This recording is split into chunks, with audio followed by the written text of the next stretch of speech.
taking to Krishna consciousness, he must distribute this knowledge all over the world. Om Madhyana Timarandasya Gananjala Chalakaya Chakshu Unmilitam Yena Tasmai Shri Gurave Namaha.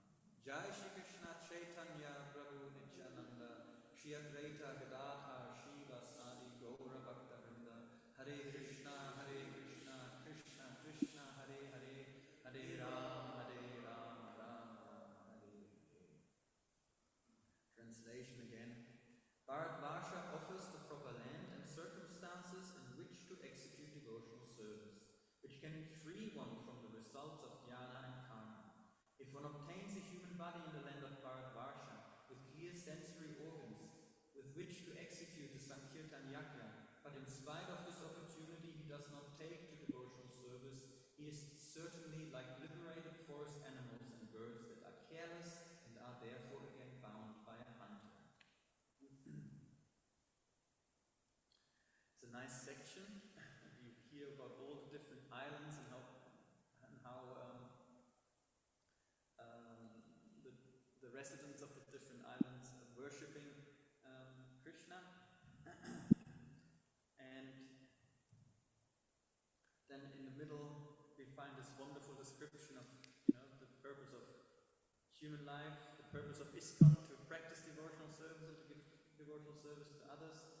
And it's a very instructive section, and Srila Prabhupada really extracts the nectar here for us, so he points us into the right direction. What to focus on. We heard in the previous verses how what's the use of a long life with all facilities if we cannot take the devotional service, or rather having a short life, but being able to fully surrender the lotus feet of Krishna, right? And wherever there are no topics of Krishna consciousness, the devotee is not interested in such a place. And now we hear about, it should wake us up how without taking this opportunity of taking to Krishna consciousness, to devotional service, we know better than any forest jungle animals. And we've just been liberated, we have the opportunity to be free, but then, we just run into the next trap, into the next net of the hunter, and we all bound up again. And it happens so easily, so subtly, because Maya has a very thankless task to test us, and she has very subtle traps, very subtle nets in which we very easily entangle ourselves without even noticing. So that's our condition in this life. So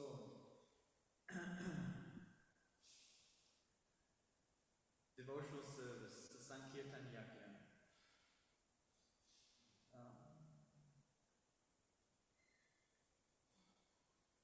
The last sentence here of the purport is quite significant. How Sri Chaitanya Mahaprabhu advised us, whoever has taken birth as a human being in Bharatvarsha, and Bharatvarsha is this planet. We heard before about Bharat Maharaj. So since then, this planet is known as Bharatvarsha, and of course, the land of Bharat, specifically India, is especially blessed by the lotus feet of Krishna. But nevertheless, the whole planet is known as Bharatvarsha. So all of us, Prabhupada speaks to all of us here, that we should take this opportunity very seriously. Chaitanya Mahaprabhu advised that we first must realize ourselves as part and parcel of Krishna, and after that, after taking to Krishna consciousness, we must distribute this knowledge all over the world. So it's not like an option in a sense, That's the order of Lord Chaitanya, and that's what Srila Prabhupada very nicely follows. And why is this order? Because we can only give what we have. So first of all, we have to get Krishna, we have to get devotional service, we have to, get something before we can give something. That doesn't mean that we need to be perfect to be able to start, to start giving to others. No, but whatever little we have, we can give already. But the more we have, the more we can give. So we have to constantly make sure that we endeavor further in our devotional service, that we deepen our relationship with Krishna, that we are not stopping our endeavors, because then we can't give more. Right? So like in an airplane, if there's an emergency and the masts come down, first of all, we have to take care of ourselves. Because if we can't breathe, if we don't have the mask on, we can't help the others around us. So it's always ourselves first. We have to take care of our duties, of our responsibilities, and then we will be able to help others in their pursuit. Then we put the mask on the neighbor, on the child, on whoever sits next to us, and if they can't do it themselves, they need assistance. But without taking care of ourselves, we can't help anyone else. And very easily we can get into this mood that, oh yes, we have to for the sake of preaching, we have to give ourselves, and can neglect our own sadhana, our own Krishna consciousness to help others.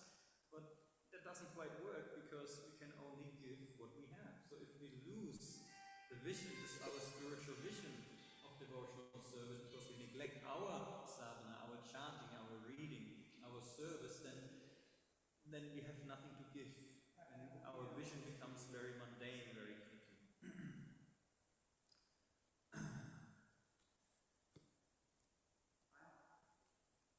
So maybe if there's a phone call, we can maybe go outside. That's a bit disturbing. So devotional service. Krishna gives us so many opportunities. He personally visited this planet to inspire us, to attract us to him. And he gives us also a system. They're just saying the volume is not good on the what to do. Okay, Kira.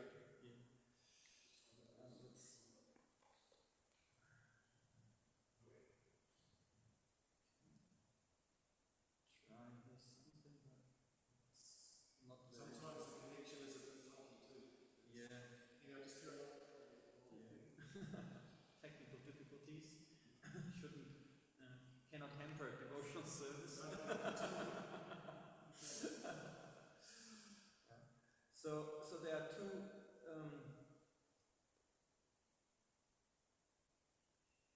We have so many opportunities here. We can take directly to Bhakti Yoga, the process of devotional service.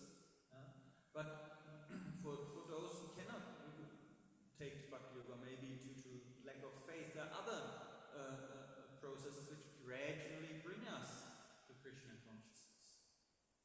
Like Jnana Yoga, Karma Yoga even, So Krishna says in Bhagavad Gita that of all the Vedas, he is to be known. That's the whole purpose of the Vedas, is to come to the point of knowing Krishna, and knowing Krishna means we serve him. Because that's the conclusion. If we know an amazing person, we want to have a relationship with that amazing person, and any relationship is based on service. Parents serve their children, children serve their parents, husband serves wives, wife serves husband, friends serve each other. So any intimate relationship is based on service, and Krishna is the most amazing person. And so ultimately knowing Krishna means we want to serve him. That means that's the meaning of knowing Krishna. And so we have this process of so many opportunities to become attracted to Krishna, to learn about Krishna. So we have so many literatures, especially Srila Prabhupada put so much effort in translating Srimad Bhagavatam, and Bhagavad Gita and so many other literatures, so we can become attracted. We can study, we can try to understand philosophy and so on.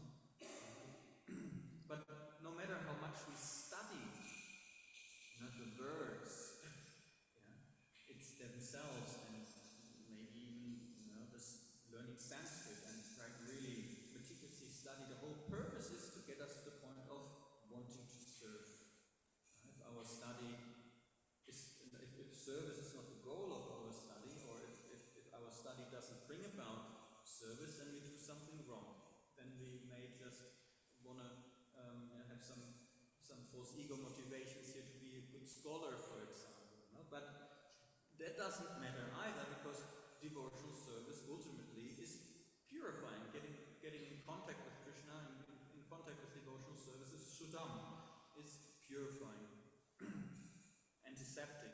It helps us get rid of all our lower motivations. And so Krishna appears here. He sends his devotees to this land of Bharatvarsha to preach about him. He even himself appears as a devotee, as Lord Chaitanya, to show us, especially in this Kali Yuga, how to what sort of yajna we are meant to perform. And it's so simple when you think about it. It's so simple. We just have to chant Hare Krishna from the heart, with the aim, with the desire to establish our relationship with Krishna. That's all. It's so simple, but we cannot take to it because it's almost too simple for us. We have so many attractions to that temporary material world that which kind of cover our natural desire, which is there in our heart to be with Krishna, to unite with Krishna in a loving relationship, whatever that relationship may be. But any relationship is again based on service. So we have this opportunity that Krishna appears here himself in so many other incarnations as his incarnation of a devotee, Lord Chaitanya Mahaprabhu, and he sends his devotees as well who preach his glories. All so we have the opportunity to become attracted to him. And then he also gives us a system of how so many support systems, like Van Ashram Dharma is Krishna's system of how to live. And there's actually a nice statement. When we read Bhagavad Gita, for example, I'm just amazed how Srila Prabhupada almost on every page mentions Van Ashram Dharma. It's such an important aspect, such an important aspect of our life. And Srila Prabhupada could establish devotional service in the West and give Krishna consciousness to the West, but his only regret is that he couldn't establish Van Ashram Dharma simply because there wasn't enough time. But he gave all the building blocks, so we can do it. So he left us some little service for the next 10 generations or more, because Van Ashram Dharma is a culture which needs to be established not by a GBC resolution. It's a culture we have to start living, and then over 10 generations, it says culture is developed. That's like material scientists find. When we talk about culture develops over generations. So yes, it's a little service we can do for Srila Prabhupada, and our children can continue that service, and our grandchildren, and so forth. And so in the chapter summary, there's such a nice part of Van Ashram Dharma, and how that affects how Van Ashram Dharma is so nice for everyone to come to devotional service. Where do we start here? In the planet known as Bharatvarsha, there are many rivers and mountains, as there are in other tracts of land. Yet, Bharatvarsha has special significance because in this tract of land there exists the Vedic principle of Van Ashram Dharma, which divides society into 4 varnas and 4 ashrams. Furthermore, Narada Muni's opinion is that even if there is some temporary disturbance in the execution of the Van Ashram Dharma principles, they can be revived at any moment. The effect of adhering to the institution of Van Ashram is gradual elevation to the spiritual platform and liberation from material bondage. By following the principles of Van Ashram Dharma, one gets the opportunity to associate with devotees. Such association gradually awakens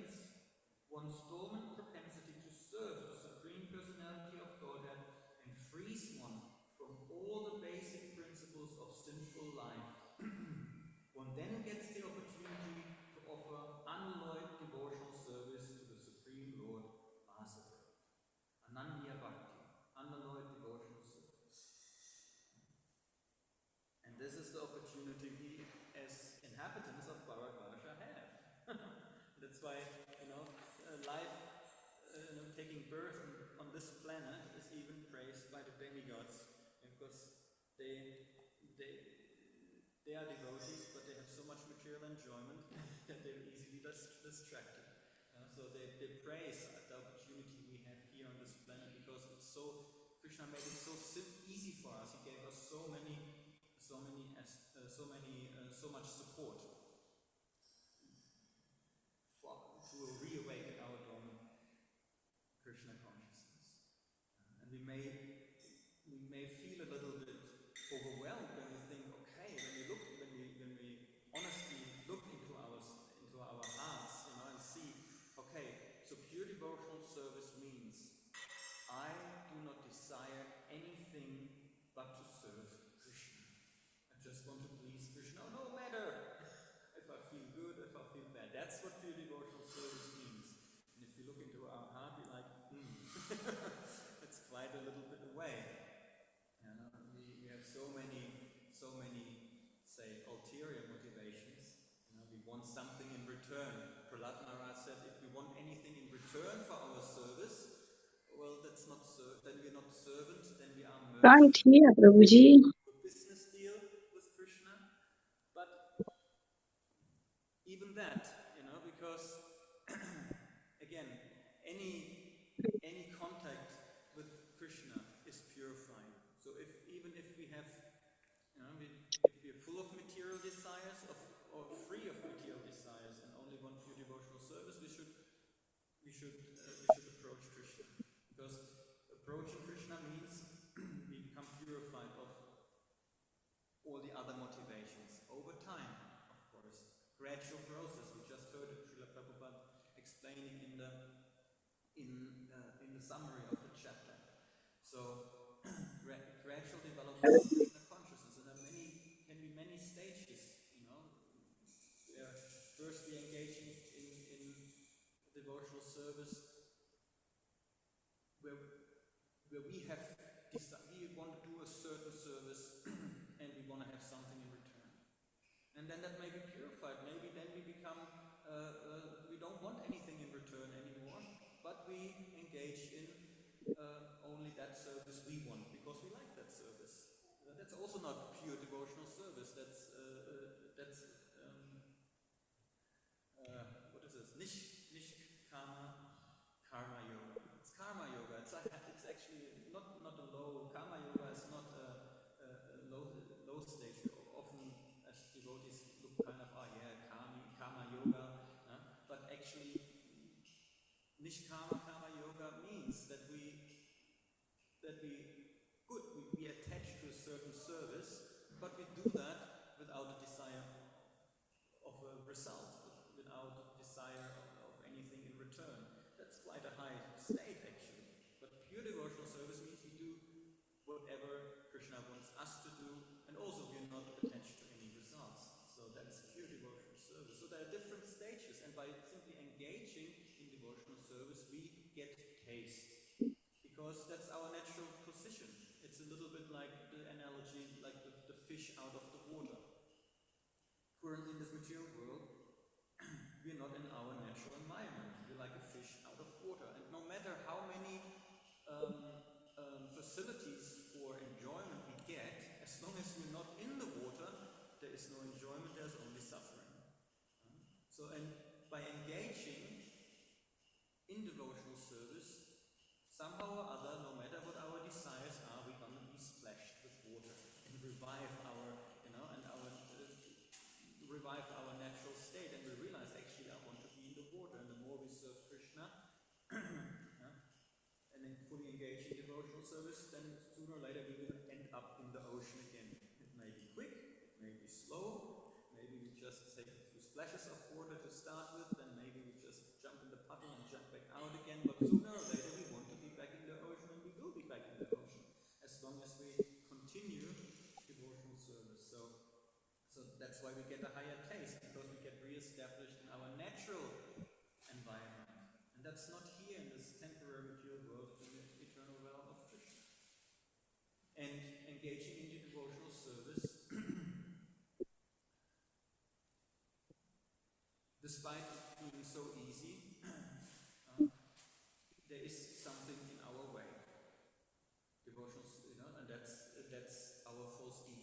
false ego prevents us from engaging in devotional service because we want to be the Lord. We want to be the center of our activities.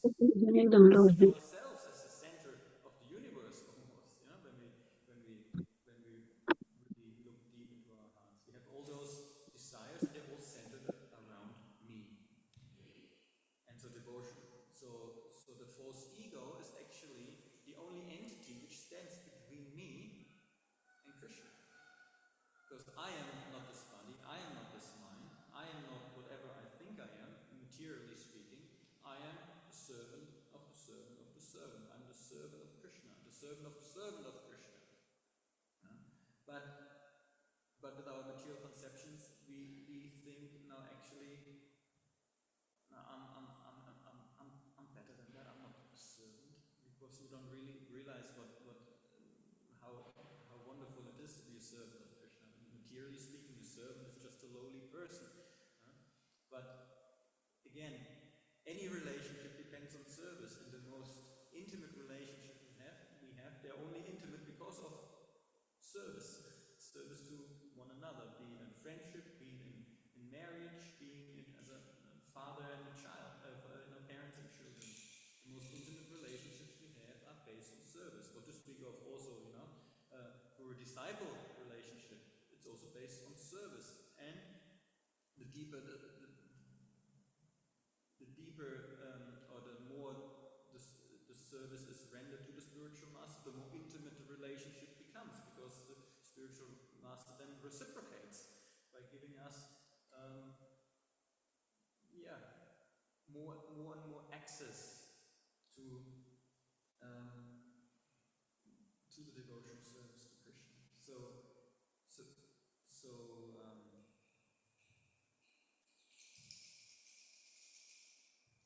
Just lost where I wanted to go with that. So service is the false ego. Yes, the false ego is in the way for us to approach, to engage in devotional service. So devotional service can purify us completely from the false ego. At the same time, the false ego is in the way for us to fully engage in devotional service. So there's a kind of an elephant bathing going on. We engage in devotional service, become purified, but then we engage in false ego patterns of behavior and put the dust back on our back. So elephant bathing, right? That's happening. So that can be the more we put dust back on our back, the slower our progress in devotional service is. And oftentimes we don't even notice how we engage in false ego patterns of behavior, because the false ego is very subtle. Well, not so subtle in me, but generally it's very subtle for ourselves to perceive it. But so therefore, Krishna doesn't only appear in this world, he also gives us Varnashram Dharma. He gives us Vaishnav etiquette and culture. Not separate from devotional service. We don't actually need it to advance in devotional service, but it's a nice crutch. Because in Vaishnav etiquette, for example, it said we should not defend ourselves. Well, we're not running around with weapons, we're not attacked physically every day, so defending, we don't think it's a big deal. But if I come into this room and ask, who did that? Everyone, wasn't me, what? We defend. So this defense mechanism is actually a mechanism of the false ego. Defending. We should pay our obeisances to devotees, we should pay obeisances to our superiors, right? But we don't do that so much. We want that others pay obeisances to us, that others respect us. Right? So Vaishnava etiquette helps us to cultivate non-false ego patterns of behavior, so that we actually starve those false ego patterns. And Varnashram Dharma is the same thing. It's a whole culture based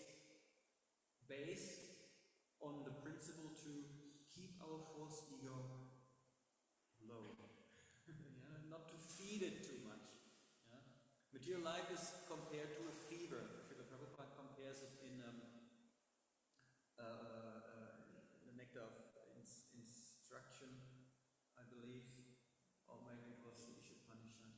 as a fever, you know, and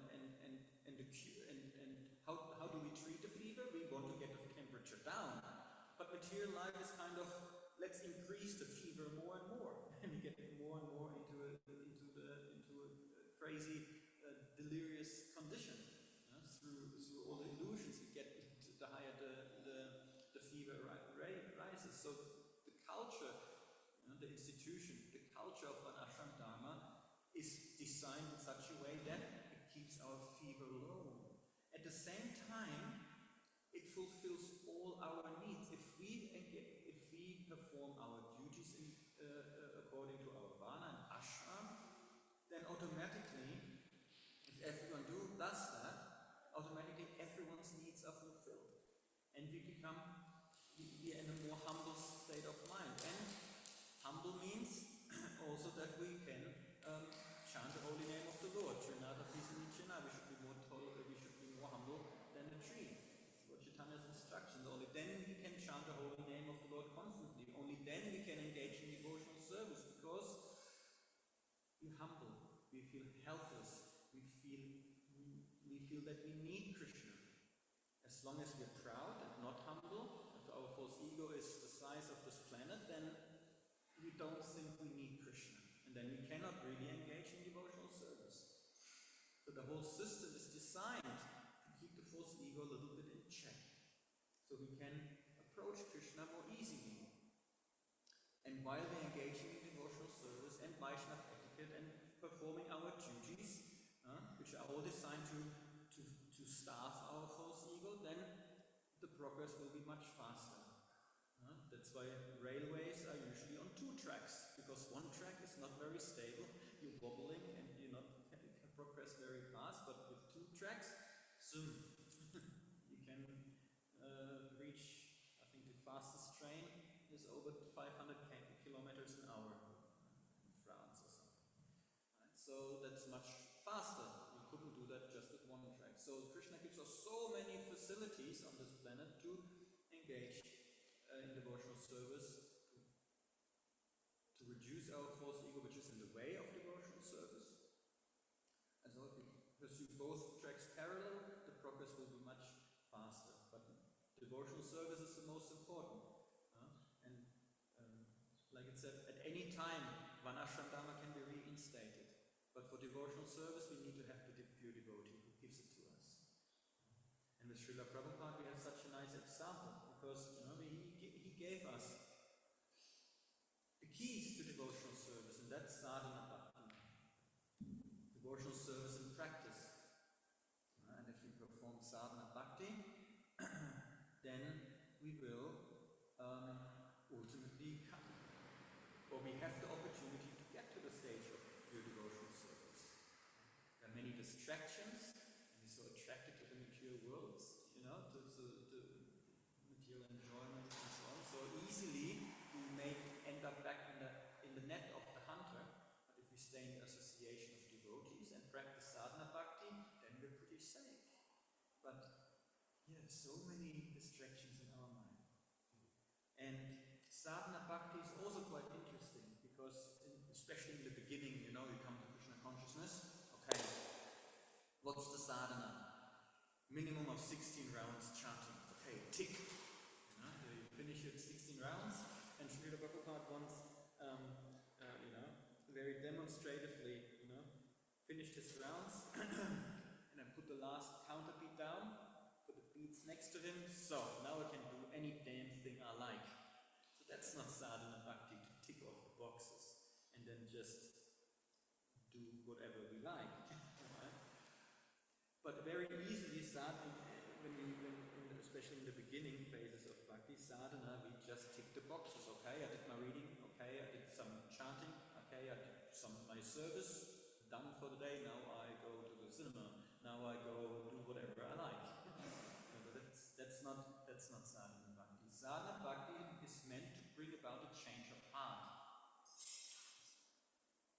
The change of heart happens through our association with Krishna. If we chant, japa, or also kirtan, we are associating with Krishna. If we read Srimad Bhagavatam, if we read Bhagavad Gita, we are associating with Krishna and Srila Prabhupada actually. there is association. And if you serve Krishna, be it cleaning the dishes, cleaning the floor, cleaning the toilets, mowing the lawns for the temple, or serving on the altar, cooking in the kitchen, book distribution, what any service we're doing, we actually associating with Krishna. But very easily we forget that. That's why chanting and reading is so important, that we maintain spiritual vision and understand why we're doing all those other services on the practical level. Without reading and without chanting, all the activities simply become mundane. Okay, we clean the floor, we clean, we clean the dishes, and if we don't maintain our spiritual vision, after some time we may think, oh, well, I'm just cleaning the dishes, I'm just cheap labor here. Very easily that can happen. And that's usually when devotees become a little bit weak. The reason is because they neglect the most important sadhana, that's the chanting and also reading Srila Prabhupada's books, to maintain the vision and to maintain the relationship, especially japa, the chanting the holy name. Our 16 rounds, that's our quality time with Krishna. But when we chant, usually the mind is all over the place. The mind is thinking about work, thinking about marriage, thinking about children, thinking about so many things. But japa time means associating with Krishna. And so we want to, and the more our relationship with Krishna is developed, the easier it is to keep our mind focused on Krishna. If the heart is connected, if Krishna is if we develop our relationship means heart, and if the heart is humble, meaning, if the false ego is low, because humility is basically an indicator of how strong or weak our false ego is. The more humble we are, the weaker our false ego is, right? So the less stands in the way between Krishna and myself, is the relationship with Krishna.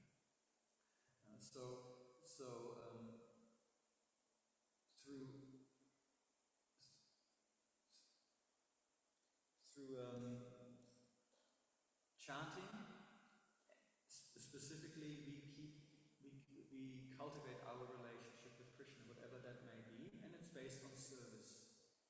Chanting and the reading should bring about the desire to serve, because we associate with Krishna, we learn more about Krishna. So that's the change of heart that should take place in sadhana. And then, if with that vision and with that realization that we are serving Krishna by keeping his temple clean, by cooking for him, by cleaning his dishes, then, and if we do those activities of service also in that consciousness that I'm doing that with Krishna, we're thinking of Krishna, we again associating with Krishna, and we're not ending up seeing it as a mundane thing, but that really depends on our state of heart. And sadhana is meant to bring about this change of heart, because that's what Krishna consciousness is. It's not about the external ticking. It's not about external quantities.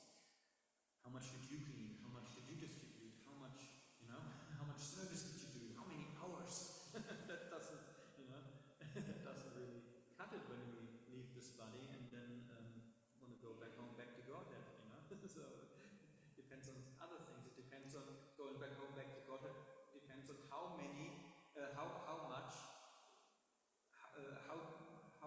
deeply our relationship with Krishna is established. And no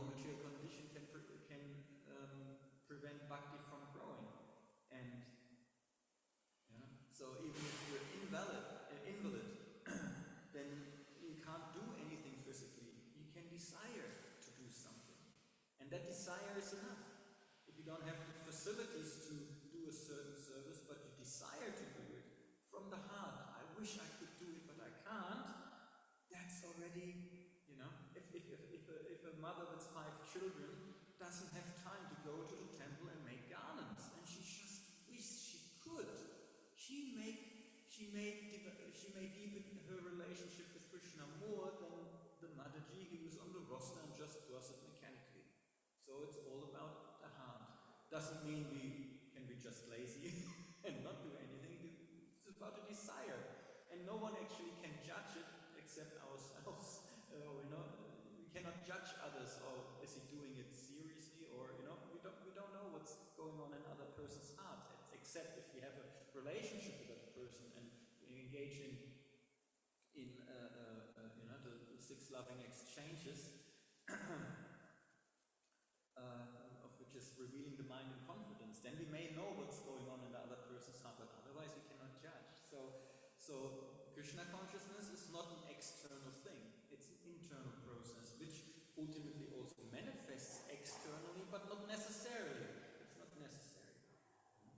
So, just to finish up about sadhana bhakti, I thought I'm going to read a little pastime of this book, Our Srila Prabhupada, A Friend to All, where early contemporaries remember him, so that people who knew him when he was a Grihastha, who knew him when he was a Vanaprastha in Vrindavan and so on, before he came to the West.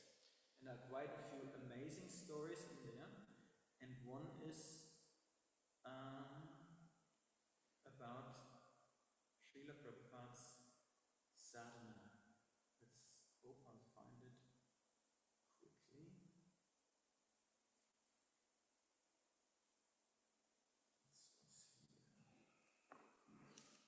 Yes. Because ultimately, pure devotional service, attachment to Krishna, attachment to Srila Prabhupada, attachment to the lotus feet of the six Goswamis and the great acharyas, we have to get from a person who has that in his or her heart. That's how we get attachment. And so remembering Srila Prabhupada and remembering our Guru Maharaj, that's the interesting aspect actually of parampara, Guru parampara. We meet a devotee. It doesn't even need to be guru. For myself, I met a devotee on Queen Street. I saw the Bhagavatam in the hostel, but I couldn't read it. I opened it up, that's just commentary, and I closed it. Then I met a devotee, and her voice was so soft, I could barely understand. Queen Street is a loud street, very noisy. I could barely understand. She showed me the Bhagavatam. She showed me Prabhupada's picture, and I could only pick up, she's very attached to that person, she's glorifying that person. And that was enough for me to get some interests, some of her attachment to Prabhupada, which she got from her Guru Maharaj, my Guru Maharaj. That attachment transferred there on Queen Street to me, so then when I came back to the hostel, I opened the book and I could read it. And I couldn't stop reading it. So attachment is sitting in a person's heart, and through the presence of the person, we receive that attachment. So if we in a kirtan, or if we hear katha from a person who has this attachment for Srila Prabhupada, we receive that. Our attachment will be also strengthened. So it's good to hear about persons, devotees, attached to Srila Prabhupada, and especially even before he left India to go to the West. And that's a wonderful pastime to meditate upon, and it really brings out a little bit of the meaning of what sadhana is. And we cannot imitate Srila Prabhupada, but we hopefully get a little bit inspired. And this, so now this devotee's name is Shripad Hridayananda Babaji Maharaj. Shripad Hridayananda Babaji Maharaj was born in Radhakund and has been a pujari for 78 years. He lives next to Radha Damodar temple. Well, he most likely left his body by now, because that was 20 years ago when that book came out, something like that. At the beginning of the interview, upon being asked if he knew Srila Prabhupada, Babaji Maharaj began to cry. Never have I seen anyone do sadhana like he did. I have lived all my life in Raj, and have never seen anyone like him. Prabhupada did many arduous things. He worked very hard there at Radha Damodar temple. At that time it was austere, undeveloped and very muddy and dirty with no facilities. Weeping Babaji Maharaj quoted a shloka from Chaitanya Charitamrita from Sanatana Goswami about the importance of sadhana. Then, quoting Swarup Damodar and Ramananda Rai, he said, "Without sadhana, one can never attain Krishna prem. Also, Priti Vite Achayata Nagara Vigram." Many years later, when I heard that it was actually he who had been chosen by Chaitanya Mahaprabhu to spread the Hare Krishna Mahamantra around the world, I was not surprised. Prabhupada spread this Krishna consciousness by the mercy of Rupa Goswami. Prabhupada used to pray to Rupa Goswami, "You please give me your mercy." And then he got that mercy. I know this because I saw some things he did at the Radha Damodar temple. My room is still located in the same place as it was then, in 1964-65. Many times in the middle of the night, at midnight, or 1 or 2 in the morning, I would hear a voice crying from inside the courtyard by Rupa Goswami Samadhi Mandir. That voice was calling out and crying, but I did not know what it was because I was trying to take rest. But one night, on the full moon, I heard that voice again. So I climbed up to the roof of our house and looked down into the Radha Damodar courtyard. I saw something very amazing. Srila Prabhupada was sweeping the courtyard of Rupa Goswami Samadhi. He was bending down with a small broom, and as he swept the ground by the Samadhi, he was crying out, "Hey Rupa, hey Sanatan, hey Gurudev, please give me your mercy. Without your mercy, I cannot do anything. Give me the mercy, give me the strength that I may fulfill your orders." Then I realized that it was he who almost every night was calling out as he was sleeping like this. Living next door to him, I would often visit as he sat on the veranda in the mornings and evenings. He was a very attractive personality, and many Vaishnavas were eager for his association. When he gave pravachan from the books of the Goswamis or Srila Bhaktivinoda or his Gurudev, many scholars and elevated saints would come to hear. I noticed that people were frequently coming for his sangha and for his counsel also. He was kind to everyone and was very popular.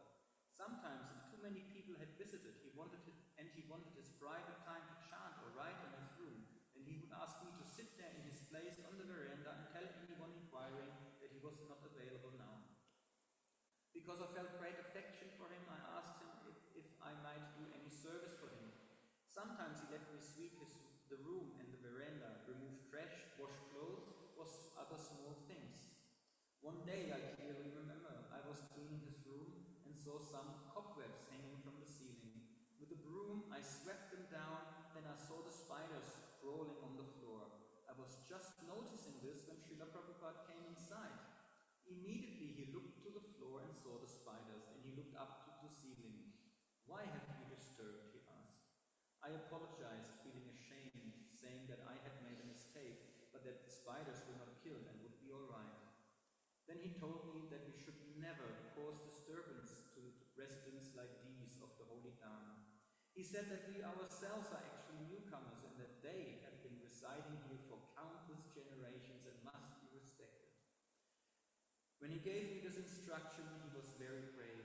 Since that day, I have not disrupted any spiders or other creatures anywhere in Sri Vrindavan. We often went together to the Yamuna for Sankirtan in the late afternoons. He would bring cartels for chanting. I played the mridanga. Many local devotees became accustomed to this beautiful parikrama and joined him there on the bank of the river. He engaged all in singing the Hare Krishna Mahamantra and Panchatattva mantra and dancing very joyfully. To fulfill Chaitanya Mahaprabhu's prophecy, Srila Prabhupada came here to Vrindavan first. The Lord has utilized such an empowered person to spread his mission. Anything like this has to be done with a heavy, strong sadhana. Krishna rewarded him because he had so much nishta and shraddha. I have never seen such sadhana and feeling as his. If you want to take anything, the hand has to go and pick it up. So like that, you have to steal premadana, steal the wealth. One can take it. Prabhupada is here right now. But we have to find him out because Krishna has hidden him as if behind a curtain. His Leela is still going on. He is still chanting at the Radha Damodar temple and sweeping the courtyard, doing this wonderful pastime. Like tying up camphor in a cloth, after the camphor is gone, the smell in the cloth still remains. So Srila Prabhupada is certainly there. We have to endeavor to see Prabhupada. He has not gone anywhere. And if we feel the separation, then we can be with him. With strong endeavor, utkanta, everything will be revealed. Like a chaste wife with chastity, all things will come. Like parents who have so much affection and put their hands on their child's head, similarly, if we go to Srila Prabhupada, he will embrace us with so much feeling like the water.